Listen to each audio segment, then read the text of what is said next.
నమస్తే, నేను advocate Srinivas Chauhan.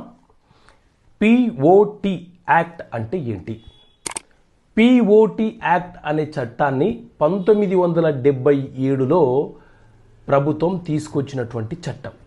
Prohibition of transfer act అని అంటాము. అంటే ఏ భూములనైతే అమ్మకాలు కొనుగోలు చేయడానికి అవకాశం లేదో ఆ భూముల జాబితాని ఈ పిఓటి చట్టంలో పొందపరిచినారు. ఉదాహరణకు ప్రభుత్వ భూములు ఉన్నాయి. ప్రభుత్వ భూములను తరతరాలుగా అనుభవించాలి. ఆ ప్రభుత్వ భూములను అమ్మడం కానీ, దానం చేయడం కానీ, వీలునామా రాయడం కానీ, తాకట్టు పెట్టడం కానీ, ఇంకా ఎలాంటి ట్రాన్స్ఫర్స్ చేయడం కానీ కుదరదు.